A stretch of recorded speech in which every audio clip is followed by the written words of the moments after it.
Hello, good morning, good evening, good afternoon, and a very warm welcome to you wherever you may be in the world.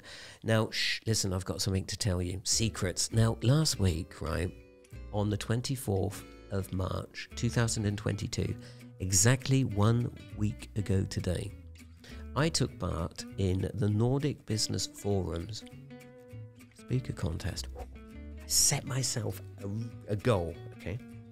And I committed to it, and I took a risk, and I went all in, and I didn't win. Not in the finals. Doesn't matter though. Do you want to know why?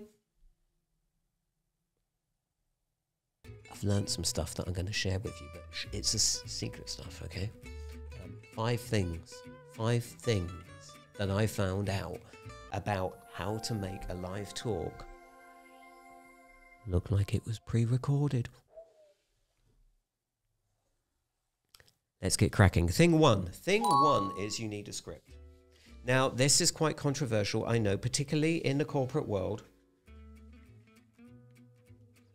This isn't a script. It's not a script. This is a PowerPoint presentation. This is the PowerPoint presentation, actually, that I used last week in the Corporate Artist, in the semi-finals that I didn't win. In fact, this thing here, this actually became a bit more of a protagonist than anything else. No. This isn't a script. Your PowerPoint presentation is a prop, not a script. This thing here, this is a script, a proper script. Why do you need one? And I think you need a script, even if you're doing a tiny little internal presentation on a Zoom or an MS Teams call. I think you need them all the time, but especially if you're trying to figure out how to make a live talk look like it was pre-recorded. Now, why? Why is the script important?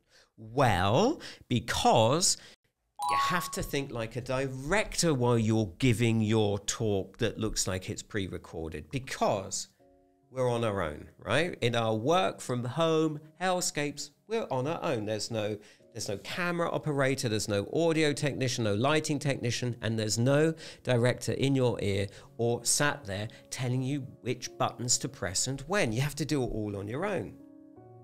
And to get that to work, you need script that doesn't only tell you what to say and when, even though I knew it off by heart, but to tell you which button to press and when.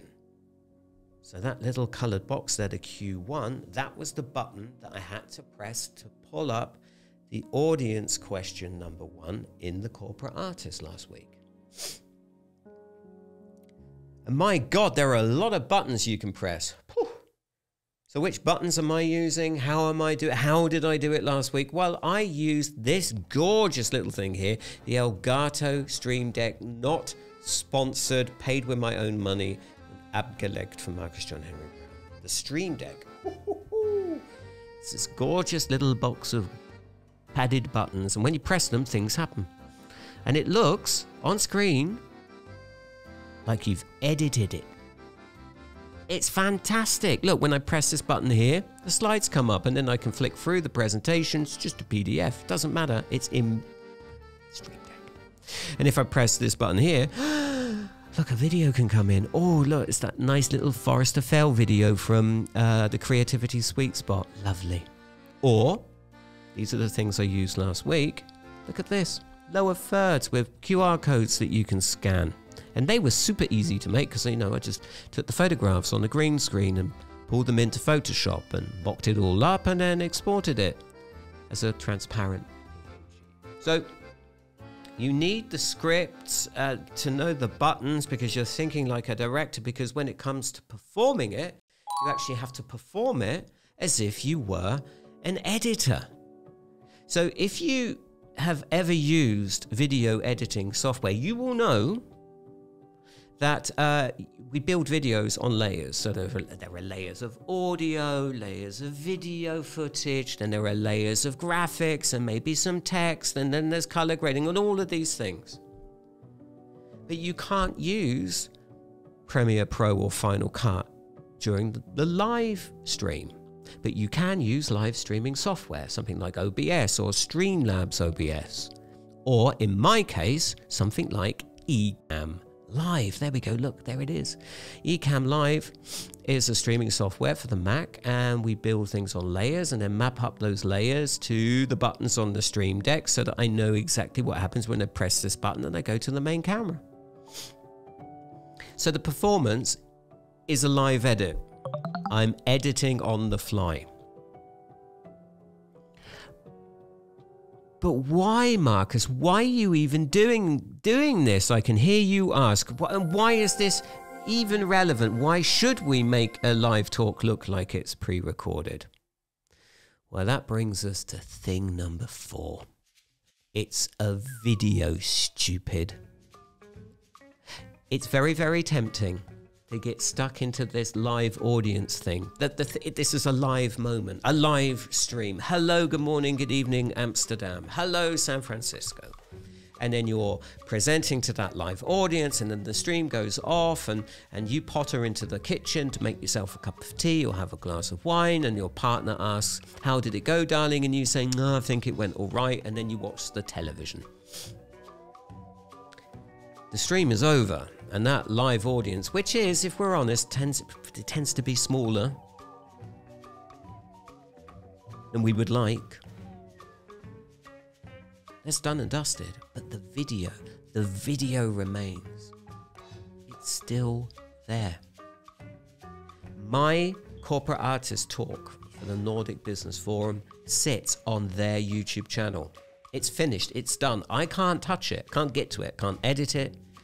Can't change it, can't add jump cuts, can't do anything to it. But the thing is, I don't need to, because I've already done the edit live during the performance. You have to think of the outcome, the final video. And that's why this question, this idea is important. All right, so we got all of those things, understood it. How do we really do it? So that's the technical stuff, and you have to do all the writing stuff. How do we actually pull off a performance that works? Well, it's thing 5, isn't it? You have to practice. I practiced the corporate artist, the version that you saw last week, for 5 days, 3 to 4 hours, every single day, in different settings, different lightings, different costumes, different ideas. In fact, the week before that, I spent a whole week on this version.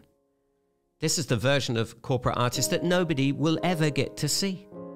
And I worked my way through it until I realized, having watched the footage, that that's not what I wanted to do.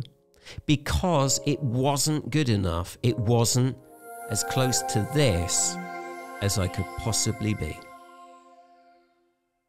And if you want to find out how you can make your live talk look like it's pre-recorded, if you want to learn how to edit on the fly, if you want to learn the other secrets that I haven't told you today, then please get in touch. I am more than happy to help.